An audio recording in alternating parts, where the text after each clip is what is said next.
Hello, good evening. This is Chaplain Ken, and you are watching Time with Chaplain Ken. I'm glad that you're back with me. Thank you for all the views from the last chapter that we were doing.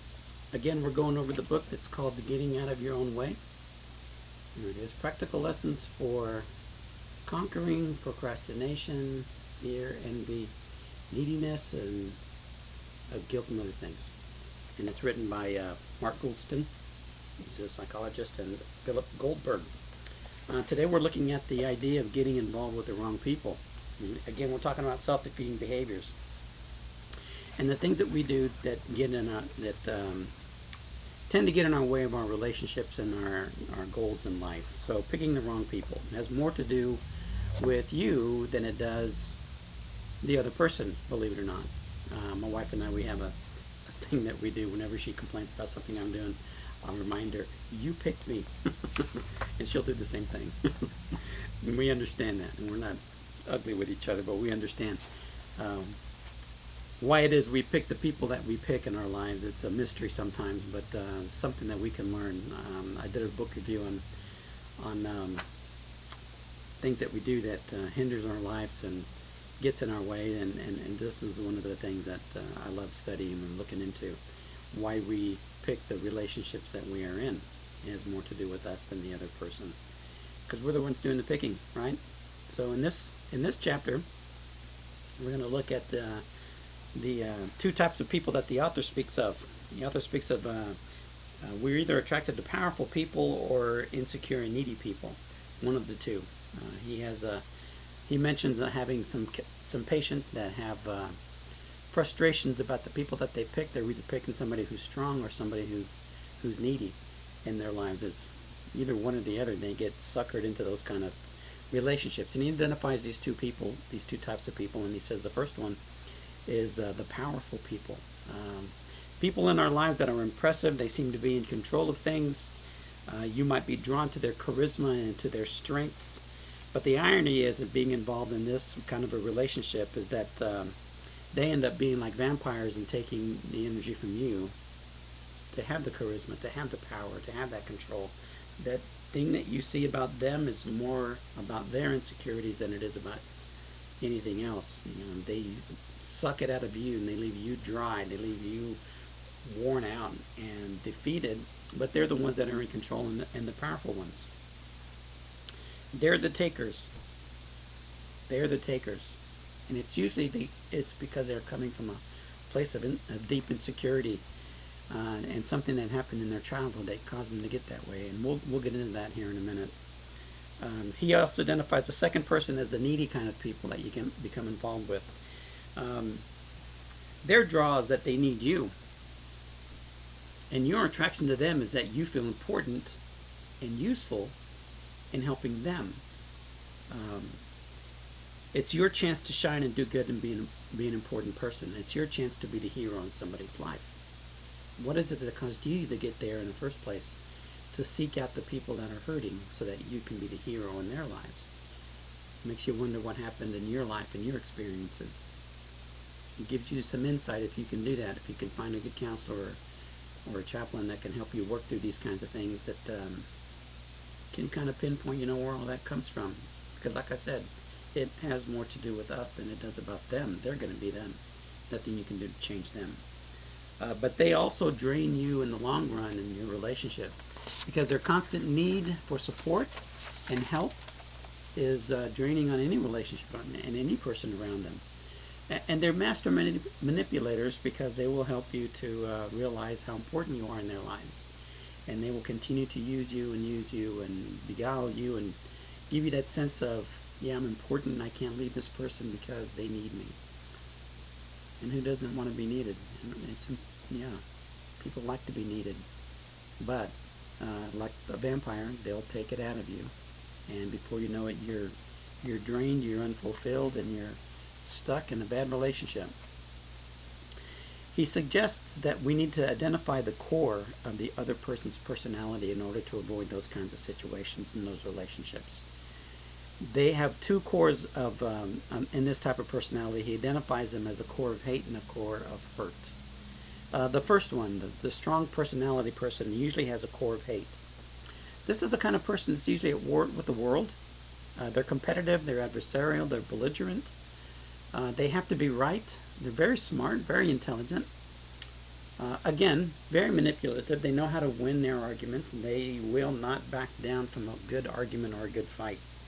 Every disagreement is a confrontation, and they always try to gain the upper hand. If you tell this person your goals and your aspirations in your life, they will ridicule it, or they'll kind of tell you that it's not going to work and that it needs to be done their way. Their goals is what's important. And you'll feel wrong all the time. You'll lose all the arguments. They will always be right. And eventually they'll turn on you because they don't like to be surrounded by losers, because since they're winning all the arguments, that makes you the loser.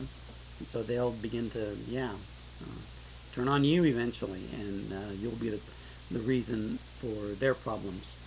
So, this is the core of the haters. And why do you think that people are like that? Well, people with a core of hate, they usually come from a home of abuse. They've been through a lot. They've been abused as children, and they grow up as insecure adults, and they're usually not comfortable in their own skin. You can't expose them too much, because then they feel threatened and they'll lash out. Because they have to feel in charge and be all that, they will put on a facade, and they're usually pretty good at it. And the reason they have to do all these things is basically because of fear. They're afraid. They don't want to feel that vulnerability. Perhaps you've been in a relationship with somebody who abused you, and that fear of having to go through that again can cause you to swing that pendulum to the other side. Instead of being vulnerable, you become the attacker. You become the strong one. You become the more dominant one in a relationship. And that core of hate, you don't want to have those feelings again, and so you begin to adopt these personality traits.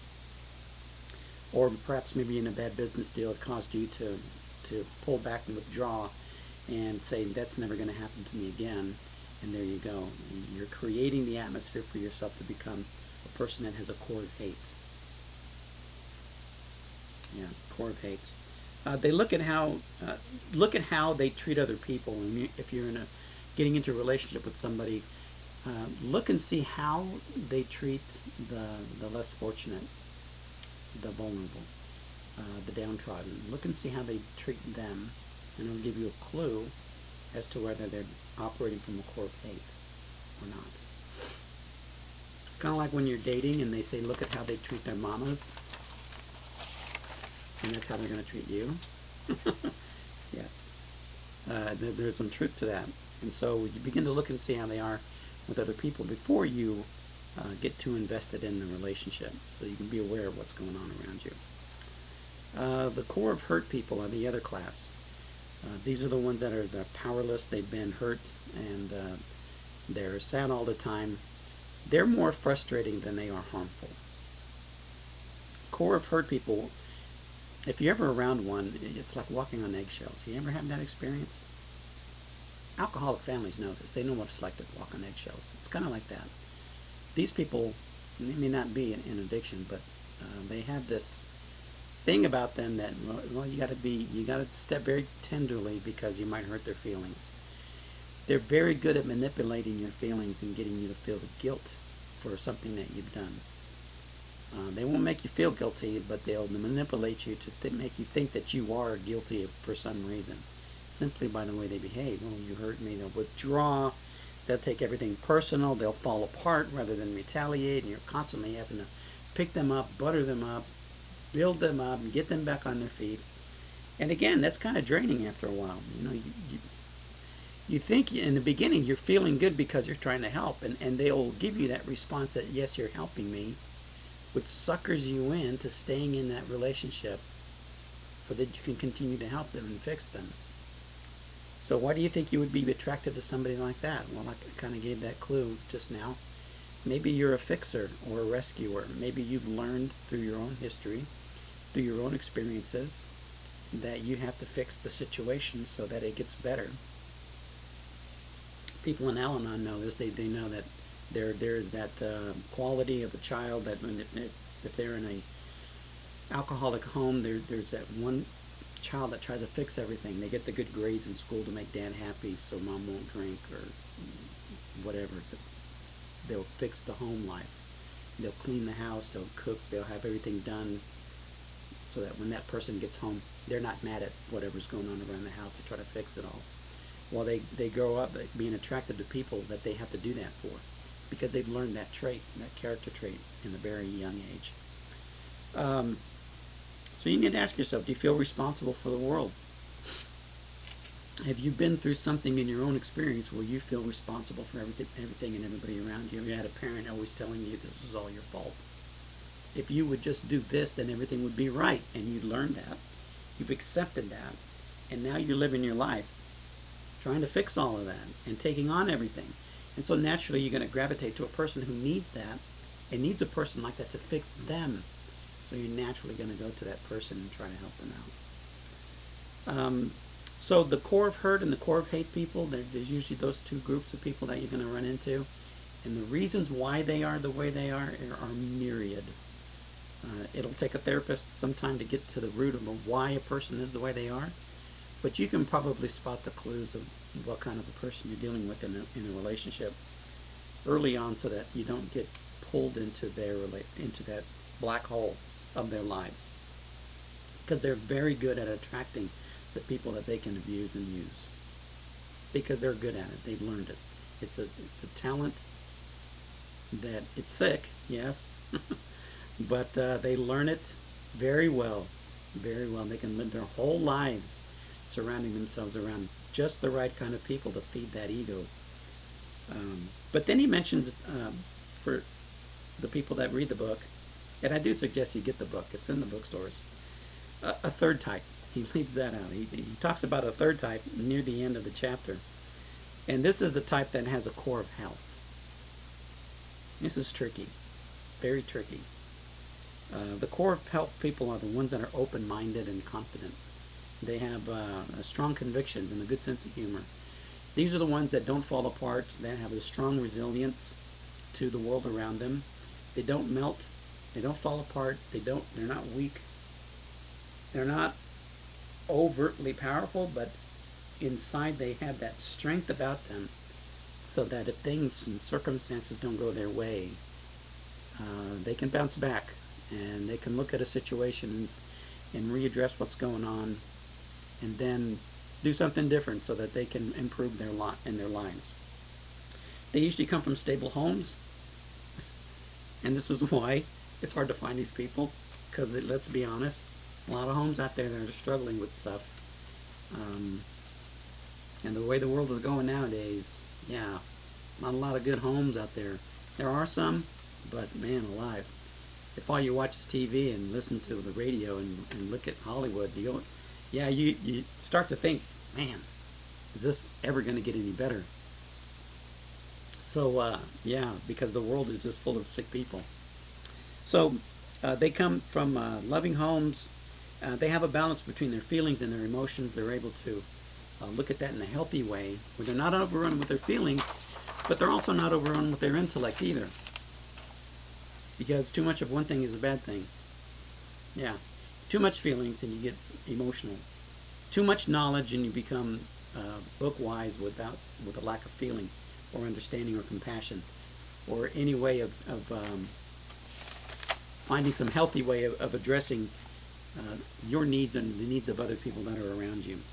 So looking for them, finding those people that have a core of health is important. And here's the catch-22. We tend to attract what we need in our lives.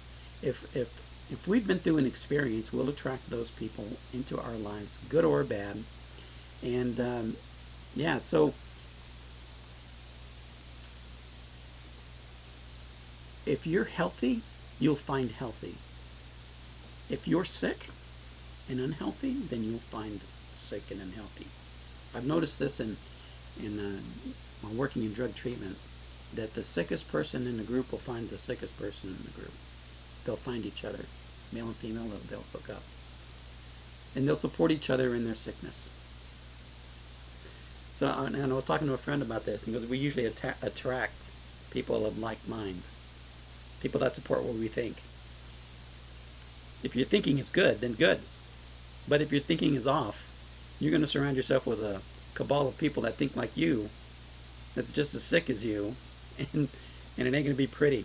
So when we get healthy, we'll find healthy.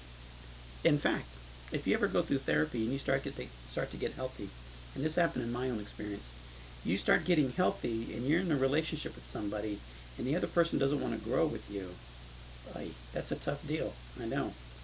It's hard to live with. You're getting healthy, but the other person is staying dysfunctional. I wouldn't say sick. That's a kind of a harsh word. But dysfunctional. Let's say dysfunctional. And they want to stay that way, and you're getting healthy, and the more you get healthy, the more you realize, oh man, what have I done? And you realize you're kind of stuck in those kind of situations sometimes, till something drastic happens. So spend the time before you get in a relationship to figuring out, who you're really getting into a relationship with. What is their core beliefs? What is their core personality type? Is it a core of hurt, core of anger, core of control? What have they been through? It's good to stop and ask those kinds of questions. So the usable insight that the author gives in his book is to avoid the core of hate, understand the core of hurt, and seek out those that have a core of health. And to find them, you're going to have to get healthy. Because when you're healthy, you'll see healthy. And then you'll attract healthy. So taking action. How do you deal with the people with the core of hate? And this is from the book. Good advice. If you can't avoid them, accept that you can't change them. People that have that core of hate, they've mastered that way of living. To them, there's security in the way that they are. For them, there's control of their world. It may look from the outside, wow, man, that's messed up. But for them, they're the healthy ones. Everybody else is sick. The control that they have for them is stability. And for the healthy people on the outside, they look at that and they say, wow, that's abusive. But for them, it's stability. So it makes sense to them. If you can see that and realize that, recognize that, that's their coping mechanism of trying to make sense of their world. So then you can determine whether you're going to invest in that relationship or not. So don't become too intimate or trusting with the people that are in a core of hate, because it's very, very damaging. It'll suck the life right out of you. Don't get suckered into competing with them. You can't win with people who won't lose, even if you get a victory that they won't let you enjoy. If you win, you won't enjoy it. They'll make sure. They'll call you a cheater or something, and they'll never let you enjoy the success. He mentions that don't be intimidated or get deterred from acting on your own best interests. Core of hurt people like to control others. That's the way they get their sense of power. That's the way they get their sense of peace. That's the way they control their environment. As long as they can do that, then they'll leave you. They'll keep you in that relationship. But the minute they find out that they can't do that to you, then they'll turn on you. So you have to be not intimidated or get deterred from protecting your own self-interests. So this is where you begin to think of you and your response and how you're going to take care of you, because you're really not responsible for them. They have to change on their own. And then he suggests don't argue or debate with them. Just think of a fair and reasonable course of action and follow through, because you'll never win the debate. They'll always be right. You know somebody like that? Yeah, sometimes you just throw up your hand and you're like, whatever, and you walk away. But over time it gets to be a drag. So that's how you can work through and take care of yourself if you're in a relationship with a person with a core of hate. So how do you deal with a person with a core of hurt? Understand that just because they act hurt doesn't mean that they are hurt. It's a facade. It's a mask. It's their schema that they're living by. It's the way that they've structured themselves in order to get what they need and feel fulfilled. This is looking at in their mind and recognizing that what they're doing, they're not seeing it as, this is unhealthy. This is like the person with the core of hate. This is their way that they survive. they feel fulfilled if they're able to find somebody that can support them in their dysfunction. So don't get trapped in their moods. Don't take responsibility for cheering them up. And I've shared this before with people in treatment and in counseling. You are not responsible for other people's feelings. I am not responsible for your hurt feelings. Your feelings are your own. So when you're dealing with somebody and you're looking at that and they're telling you, you make me feel, you fill in the blank. Well, you probably use those words too. They make me feel such and such, angry. They make me feel so little. They make me feel so mad. They make me feel whatever. The fallacy with that is that you're giving your locus of control over to somebody else. It's called an external locus of control. They're the reason I am the way I am. They're the reason I feel the way I feel. No, you are responsible for your own feelings. You're not responsible for theirs. What they feel is what's going on inside of them. You don't have any control over that. So don't think that you have that kind of power, okay? So divest yourself of that power, and if you ever hear those words, nope. It may even sound harsh, but the reality is you're not responsible for their feelings. Only your own. You choose how you feel about a certain thing. You can feel insulted, you can feel angry, you can feel sad, you can feel indifferent. You can look at somebody's behavior, and no matter how much they want to make you feel a certain way, you can recognize that, hey, that's kind of manipulative. I'm not going to buy into that. I am responsible for me, and I can choose to either feel sorry for that person, or recognize what they're doing is not healthy, or it's unhealthy, it's dysfunctional, whatever word you want to use. And then realize, I can take different action. I can respond in a different way, not to react. I can think about my next response and fire back and win the argument, win the fight, or get involved in the turmoil or the drama or the chaos or whatever it is, wherever they feel comfortable, because a lot of times they'll do that to get that drama going, and they'll feel that they've won. It's like a child sometimes. A child will argue with you, and it's a power struggle, and it's all about getting their way. Sometimes they don't even need to win the argument. They just need to have the argument to give them a sense of power.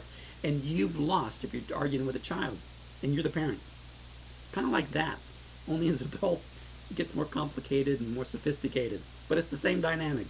They can get you into that uproar, and they'll win, whether you win the argument or not. They've won because they've created the drama, which is what they wanted in the first place. So, people with a core hurt, don't get trapped in their moods. Take responsibility for yourself. You're not responsible to cheer them up and make their world better. All right? Remember, it's not in your power to make them happy. You can't make anybody happy. They're happy as a result of their own internal functioning, their own internal feelings, that the way they perceive what's going on around them. That's their responsibility. Don't go thinking that you have power in that situation. Try to deal with them dispassionately and objectively. Core hurt people tend to sucker people into their world, into their story, because there's a lot of people in the world that have a story, and as they tell this story, they build on it, this narrative, and they live in this narrative. And if they gain sympathizers, they're good at it. They'll pull you into their world and into their drama and into their chaos and into their dysfunction, and thinking that, okay, now you need to fix me. And if you're coming from a place where you want to fix somebody, then that's something that you need to look into for yourself. And you think, well, why am I doing that? Why am I needing to fix somebody? I'm not responsible for people like that. And if it's your child and you want to help them and teach them, yeah, that's one thing. But if they're adults and you're still trying to fix and help and maintain and make everybody happy, yeah, no, you'll never complete the task. So don't try to go there, okay? Work on that. Counselor, chaplain, yeah, therapist. And then he suggests that you clarify ahead of time which behaviors and attitudes you expect of them and what they can reasonably expect from you. So clarify ahead of time which behaviors and attitudes you expect of them and what they can reasonably expect of you. And that takes some time to consider and to look and have some introspection to be able to say, where your limits are going to be in that relationship. So in this chapter, looking at the core of hurt and the core of pain, of anger, again, it's more about you than it is about them, because people are going to be people. How you respond and how you integrate your life into theirs, that's more under your control, and you can figure that out with a good therapist. So you can figure out what's going on in your relationships. So if you're constantly attracted to one or the other, it's time to stop. It's time to reflect. It's time to look inward and realizing, okay, I keep picking the same kind of person, or I go from one extreme to the next. What is going on with me that I'm doing that? And so that you have more control over. So defeating this self-defeating behavior first is recognizing that this is going on, and then number two, recognizing what's going on with you that causes you to get into that kind of situation in the first place. So you begin to work on it. You can change that. So like he said in the book, he says to avoid the core of hate and understand the core of hurt, and seek out the core of health. Look for the healthy people in your life. Enjoy the healthy people. Invest in the healthy people, and the good loving people that can give you a good return on your investment. I sound like a financier. I'm speaking of emotional. You invest emotionally in a relationship, and over time, when the other person reciprocates, that becomes very healthy, and you're so happy in a relationship like that. And that happens because you're finding somebody that's able to do what you can provide. In my relationship with my wife, it's like none other. I give and she returns. She gives and I return, and we love doing that for one another because we love to see the smile on each other's faces. And when it's in a healthy situation, a healthy relationship, my goodness, it's a wonderful thing to experience. So I hope and pray that for you as you continue to look at your life, and as you consider, how to get out of your own way. You've got to figure out what it is you're doing that gets in your way of your relationships. And so I hope this has been helpful for you. Thank you again for watching. If you want to follow me on Facebook, I have a page that's called Time with Chaplain Ken. I also post this on LinkedIn. Some of you guys have already looked at my profile already, and you can see them on there. And I also put these on Rumble, so you can check me out on Rumble as well. So thank you for watching. I hope it helped. God loves you, and so do I. And please, please pay attention to yourself, because we tend to get in our way, don't we? All right. God bless, and I'll see you guys next week.